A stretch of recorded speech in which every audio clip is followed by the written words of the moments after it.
Welcome back to U.S. History. Hopefully you did the homework assignment and took the quiz. Pausing for a moment in your notes, or I shouldn't say in your notes, but pausing for a moment in what we've been talking about, how terrible the 1960s had become. Let's highlight an especially proud moment in our American history. On July 20th, 1969, on a very testable date, Neil Armstrong became the first man to walk on the moon. If you look in your books at page 560, turn there, please. And please read the box entitled The Space Race. Please read that to yourself. Once you finish, please unpause the video and we will continue. Let's get back to what was going on back at home, back on Earth. Roman numeral II, Upheaval. While violence continued in Vietnam, violence was erupting across the U.S. The sense of peace and harmony following World War II disappeared. Some of America's worst civil disturbances took place at this time. Even if Americans weren't near the action, they could now watch it in graphic detail on their television sets. As the violence increased, many citizens felt a sense of despair and helplessness. One Democratic senator moaned, "The Great Society has become the Sick Society." Let's talk about some of these problems. Letter A, racial conflict. The civil rights movement failed to bring about the needed change as quickly as many Americans had hoped. How would you have responded if this directly affected you? Maybe your rights were being taken, or you knew people whose rights were being taken. You saw it as wrong, but change wasn't happening fast enough. Violence against civil rights workers continued. As civil rights moved north, many Northerners feared the consequences of desegregating schools and neighborhoods. Eventually, many people decided to resort to violence. Urban riots took place. The failure of the civil rights movement disappointed many and led others to become violent. Urban riots took place in the summers of 1965, 66, and 67. In a predominantly black part of Los Angeles called Watts, white policemen arrested a black man for drunk driving. Angry crowds gathered, and stories, maybe true, maybe not, we don't know, of police brutality circulated. The mob erupted into violence, burning, and looting. Police and the National Guard were called in to restore order. In 6 days, 34 people died, nearly 900 were wounded, and $45 million of property was destroyed. More than 30 other urban riots occurred across the U.S. after Watts. The worst riot was in Detroit in 1967. 43 people died while looters and arsonists set hundreds of fires.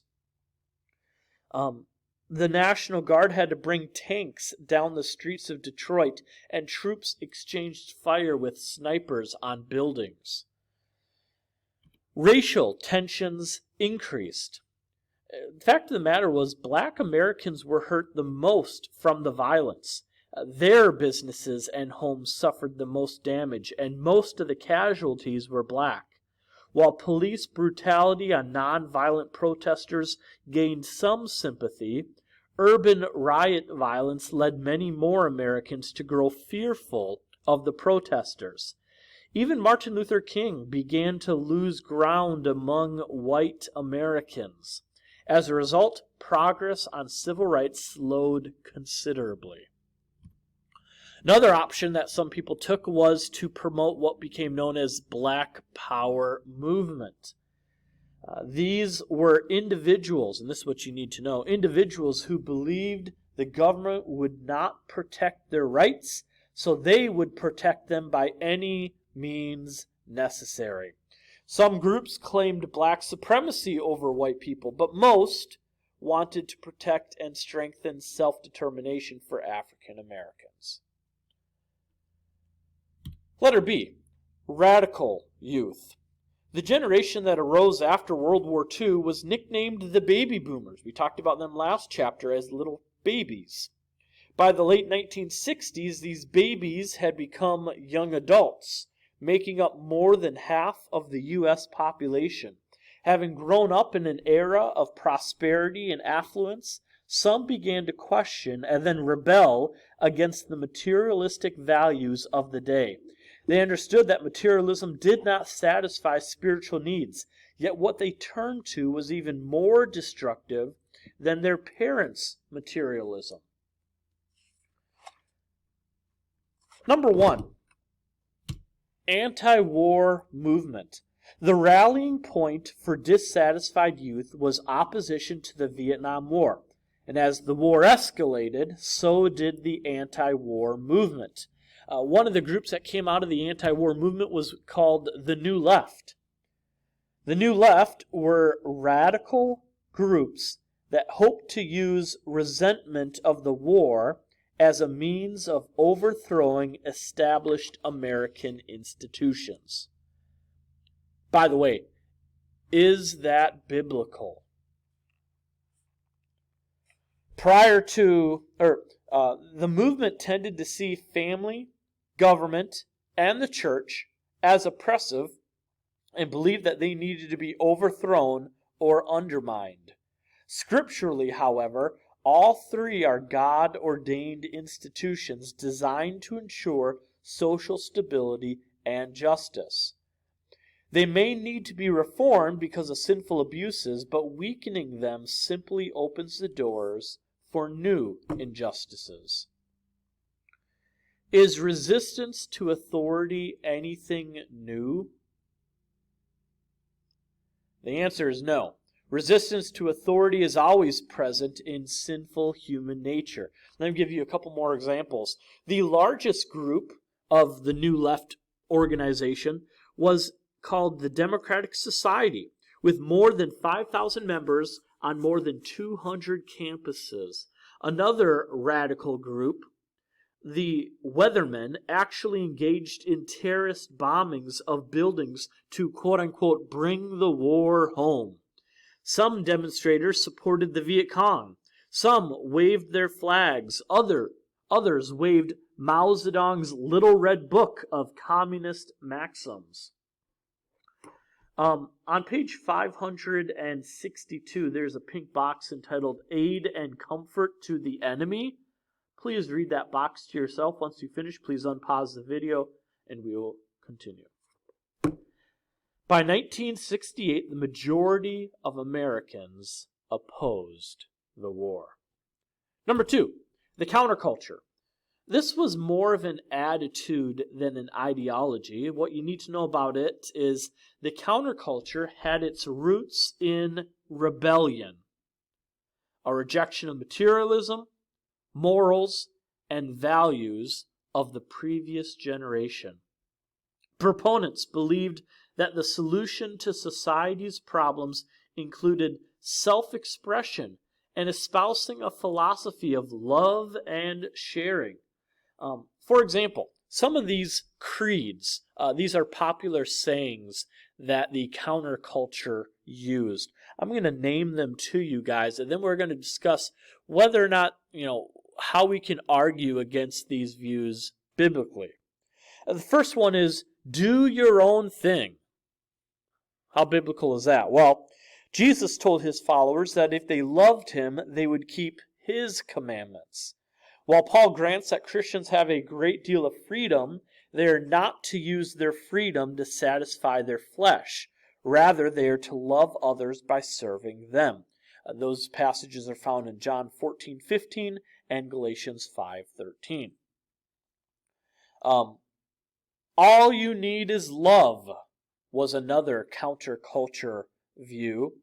In the 1960s, youth promoted the idea of love as an answer to all problems, a solution that was naive and simplistic. We need to understand the difference between the idea of love and genuine biblical love, which requires sacrifice and discipline. Some verses that describe biblical love include Deuteronomy 6:5, John 14:21 through 23, and John 15:9 through 13.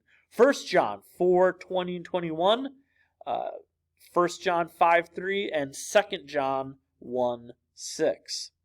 And then one more countercultural creed that was often said was, don't trust anyone over 30. Though the psalmist can claim that he is wiser than his teachers and those older than him, this is only because he meditates on and follows God's word. Psalm 119, 99, and 100.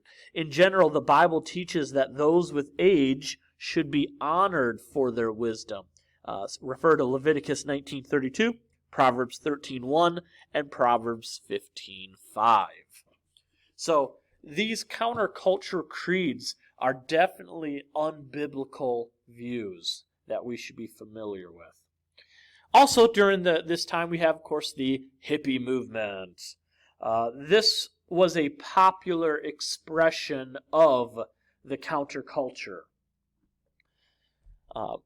Please read on page 563 the second and third paragraphs about the hippie movement. It begins with the popular expression of the counterculture was the hippie movement. Please read that paragraph and the next one. Once you have finished reading, please unpause the video and we will continue.